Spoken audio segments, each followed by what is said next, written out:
You're watching The Issue Is. And welcome to The Issue Is. I'm Elex Michaelson, and back with us this week in studio is the senior senator from California, Democrat Alex Padilla. Welcome back to The Issue Is. Good to be back in person. Yeah, great to see you here. So this week, it marked 100 days of President Trump. If you had to describe the first 100 days in one word, what would that be? Oh, my gosh. Dog years. Can we truncate that into one word? Yeah. No, look, in all seriousness, it's been a painful first 100 days. Yeah. A lot of chaos, like nonstop chaos, just announcement after announcement after executive order coming out of the White House, the DOGE cuts, the layoffs. It's just wreaking havoc on a lot of the services and programs and federal agencies that American people rely on. Mm-hmm. We've seen higher and higher costs, right? For a president who promised to control inflation and bring down prices on day one, the opposite has happened. Mm-hmm. Every piece of rhetoric, every policy, every tariff war that he instigates is making everything go up. The cost of food, the cost of clothing and electronics. I mean, it's nonstop, and it's families that are paying the price literally. And then, of course, the corruption is just egregious. The conflict of interest, whether it's Elon Musk and his efforts, the Trump family themselves. I mean, it's horrible. So that's all the negative. There are some people that see some positives, including on the issue of immigration. That's where he polls the best of all of the issues. We have seen a 95% decrease in illegal border crossings. Is that a good thing? Well, there's always been two elements of immigration, right? That's how are we handling the people that are seeking to come here for whatever reason? Is it just economic opportunity? Is it seeking asylum because they're fleeing violence? They're fleeing corruption in their home country? There's got to be a better way. We haven't modernized our immigration system in decades. That's long overdue. But separate and apart from that is the treatment of immigrants that have been here in the United States, many cases for years and years, in some cases decades. How does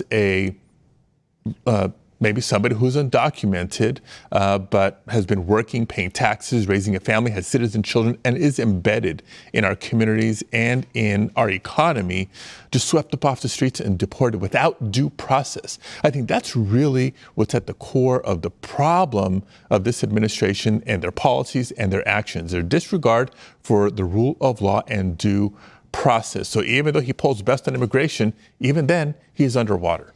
A lot to unpack in what you just said. So let's take it point by point. In terms of, though, is it good that illegal border crossings are down? That is good. I'm not going to contest it. That is good. And I'll even go one step further. When he was campaigning saying we're going to see the largest deportation in our country's history focused on violent criminals, nobody disagreed with that. But what we're seeing is not that. When you see otherwise innocent men and women, even legal residents here, people who came to the United States by the rules and enjoyed TPS, temporary protected status. Mm-hmm. A lot of people from Venezuela is just one example. And Donald Trump single-handedly removes those TPS protections and says either you self-deport or we're going to deport you. That is not the way to approach it. When United States citizen children are being deported without due process, that is problematic. So do you think that the concept itself of somebody being here without documentation, should that be illegal? Should it be illegal to be in this country without documentation? Yeah, again, the laws are already on the books. And part of why I go back to we need to modernize our immigration system. Look, we rely on immigrants. Our economy relies on immigrants, whether it's hospitality, whether it's construction, whether it's agriculture, you name it. Even in Donald Trump's first administration, in the heat of the COVID pandemic, his administration recognized more than 5 million essential workers that were undocumented workers. We relied on them. So they deserve better. I think the problem is for those who want to come to work or for other lawful reasons, it's simply too hard. And so it creates this pressure point for people to find other ways to get here. We have to do better by welcoming people who want to come to work, aligning them with employers who are desperate for workers if we want to grow the economy. But all those conversations have taken a back seat. It's all about how cruel can we be to immigrants now and today, and just this dynamic of people being detained without being fully deported back to their countries.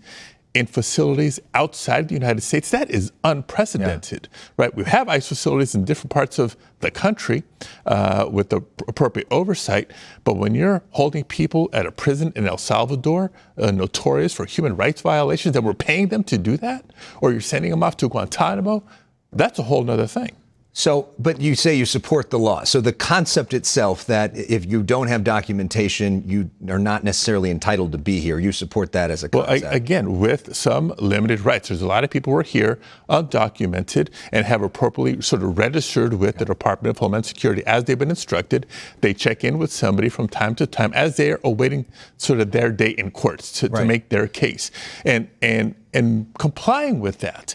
And it is just unconscionable that somebody comes in for their mandated sort of check-in appointment and just snapped up right then and there and saying, you're not going to get a chance anymore, you're out of here. What do you think due process should look like? Because obviously the Trump administration feels like there's millions of people that are here illegally. We want to get them out as soon as we can, seems to be their approach. And so due process kind of is inconvenient to them because they want to get people out quickly. Well, in their mind, due process may be inconvenient, but it is the law of the land. So what do you think what sort of due process are you entitled to if you're here? What does that look like? And it's something that we fought hard for the prior 4 years during the Biden administration to add more resources for more immigration judges, more hearing officers, more capacity so that people can have their cases heard and resolved in the matter of weeks and months, not years and years. That's the injustice for everybody here.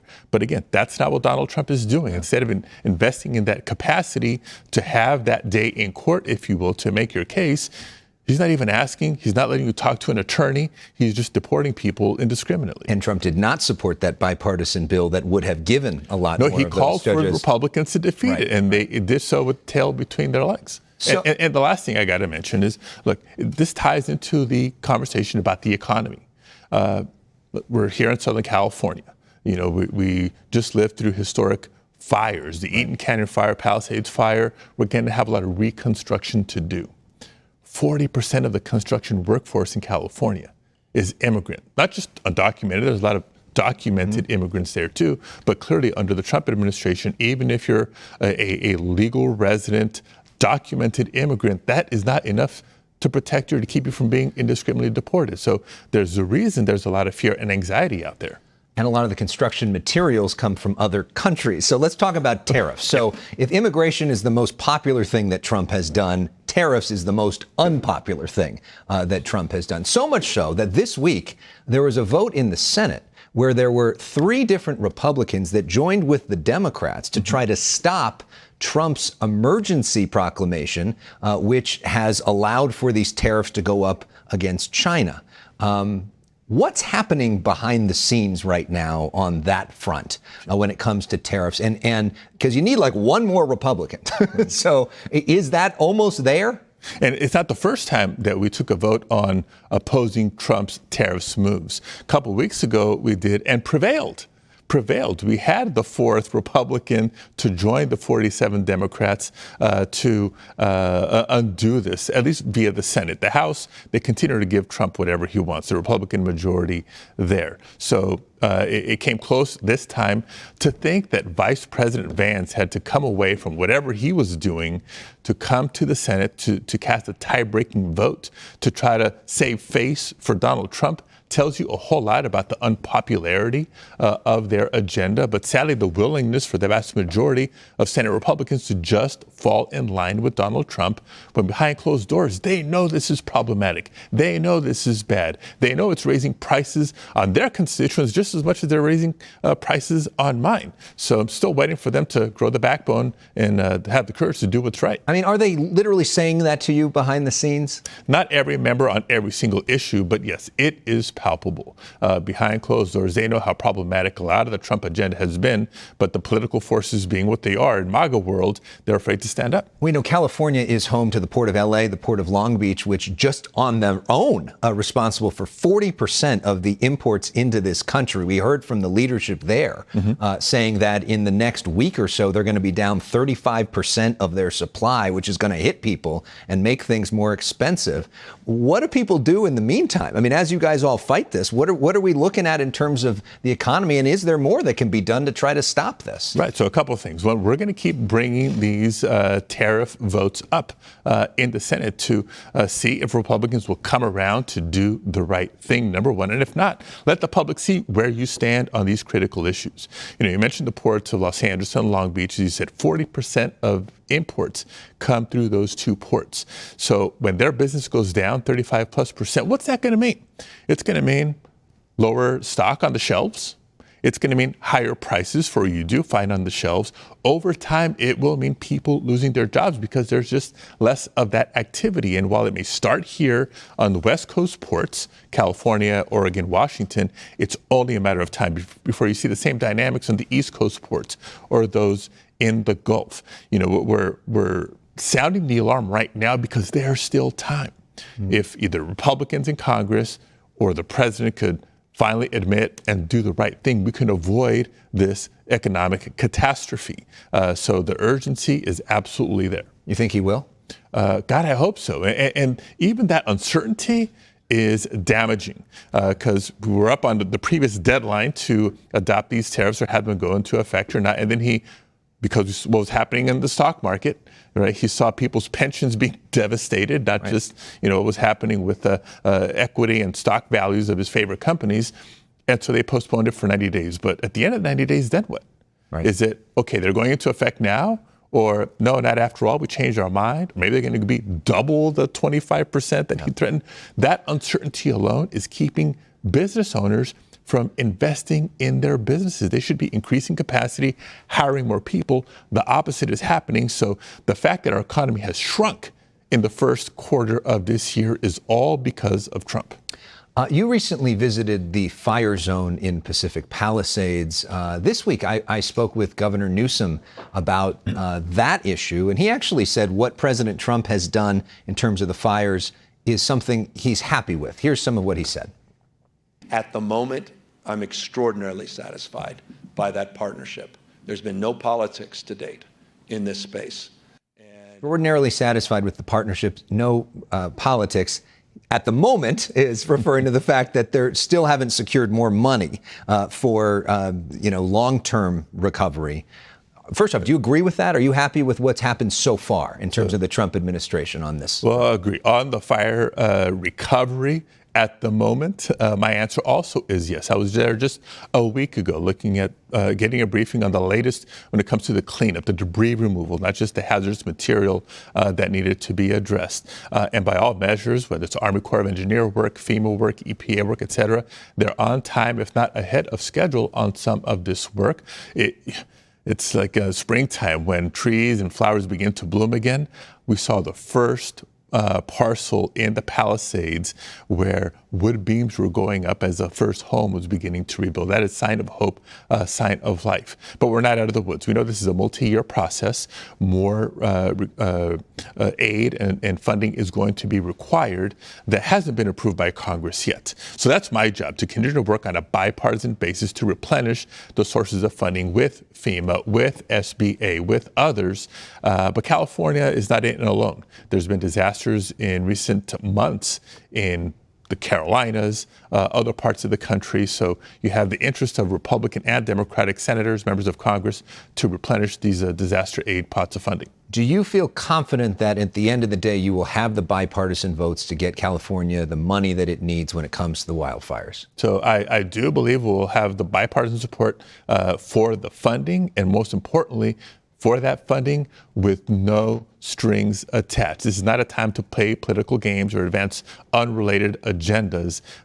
American families are hurting, and there's both Democrats and Republicans that live in the Palisades, Pasadena, and beyond. Yeah, and that last point is something that the Republican members from California in the House have agreed with you on, that we should not have conditions. Another big thing you have talked about is voting rights. You were the former Secretary of State in California, ran the elections in this state, so this is something you're taking a lead on in the Senate.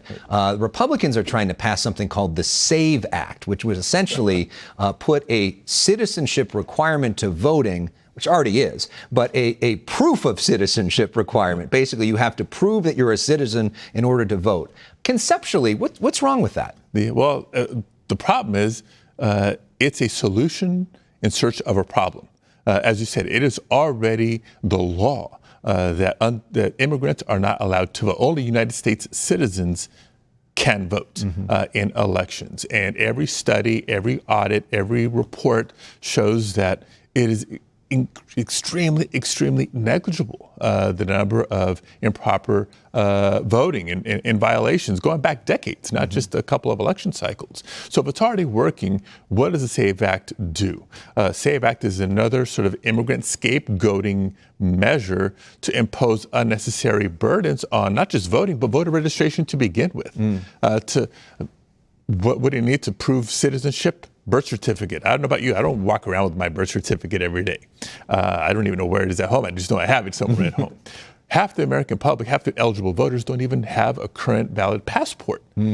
So you're making it difficult unnecessarily because unlawful voting is extremely rare. Two examples just to really bring it home. Say a woman who, when she got married, chose to change her last name. All of a sudden, her ID that she presents is her name there is different than what it says on the birth certificate. So you have to go through extra hoops at the county to be able to register to vote. You're a citizen. You fought for the right to vote. You have the right to vote. And now it's called into question.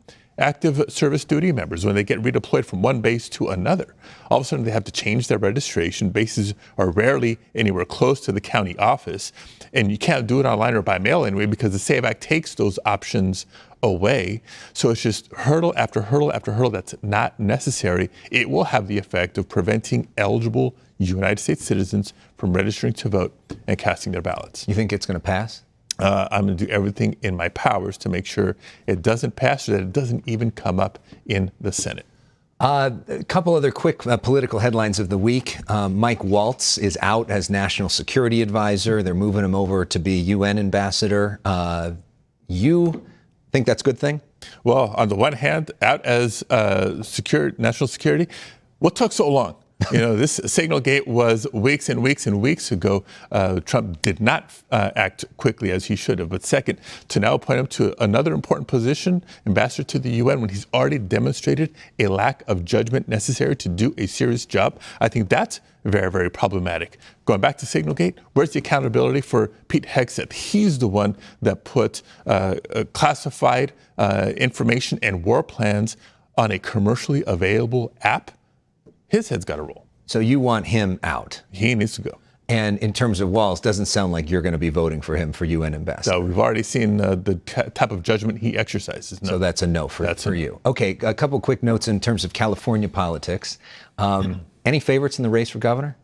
No. I know them all. They've and I've worked with all of them. So Californians have a lot of good options. Some people have already pre-endorsed Kamala Harris, even though she's not in the race yet. Would you support her if she got in the race? No, I got to respect that she's taken the time she needs to make whatever decision she makes, and whatever decision she makes, I'll respect. Okay. What about if Governor Newsom runs for president? Are you supporting him? Oh, it'd be great to have a California in the White House. It hasn't happened in a long time. We've never had a Democrat from California in the White House. Came close the last time around. And then just broadly on that topic of the election and where we're at, would you admit that President Trump's pretty good at branding? He certainly knows how to sell to a certain group of American people. So if you think of the Republican brand that he would articulate, most people would probably be able to say it's make America great again. We want to cut taxes, we want to cut regulations, and we want to crack down on immigration. What is the Democratic brand?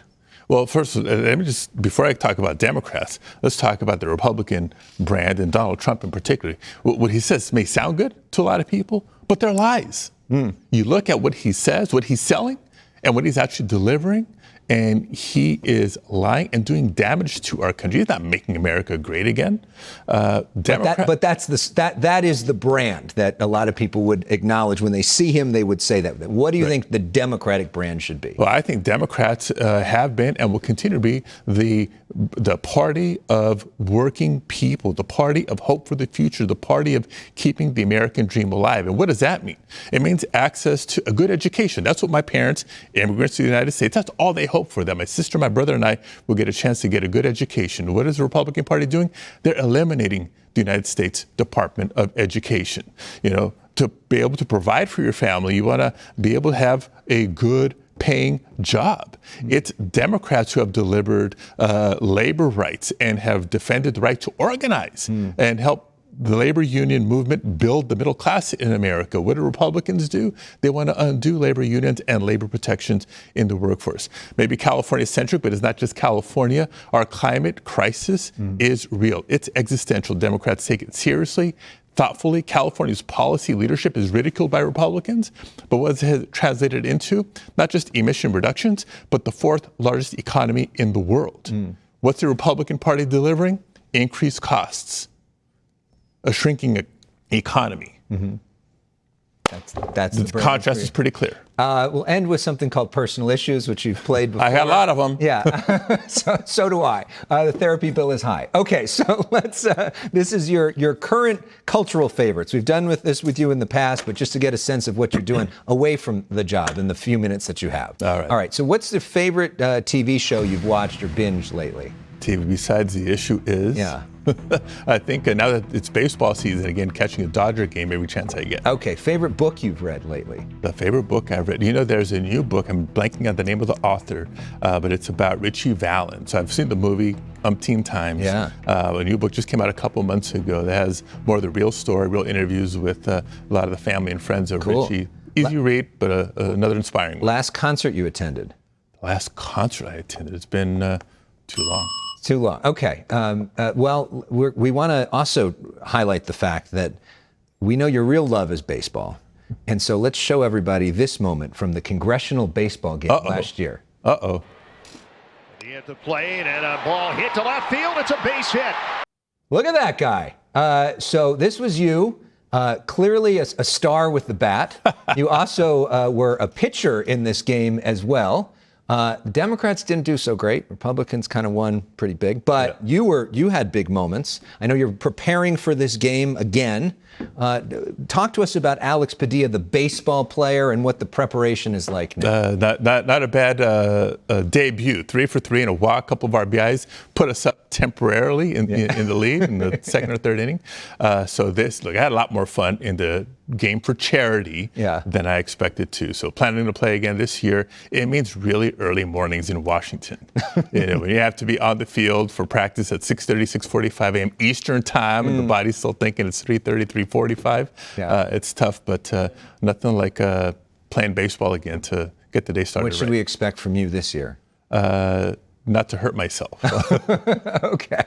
And just lastly, one of the things we do on our show every week, my mom is so generous in that she bakes cookies for our guests every week. So this is some of the cookies that she makes for all of our guests in this Issue Is box. And after years of getting that, you came with some of the goods yourself. Absolutely. This is from Porto's, returning the favor to us. So thank you very much. And only half returning the favor. As I mentioned before we started recording, we love to bake in the Padilla household. We have my mom's pumpkin bread recipe, which I still owe you. Okay. Just been a little busy for baking these days, but we'll be back. And just thank your mom. She's always great for me and the kids. We went to one of the great bakeries, though, in Porto's, represented as well. All right, you outdid yourself with this. Thanks for coming in, Senator. Thank you. Appreciate the perspective. I'm hungry now. We'll be back with Reva Martin and Jennifer Horn. Stay with us. You're watching The Issue Is.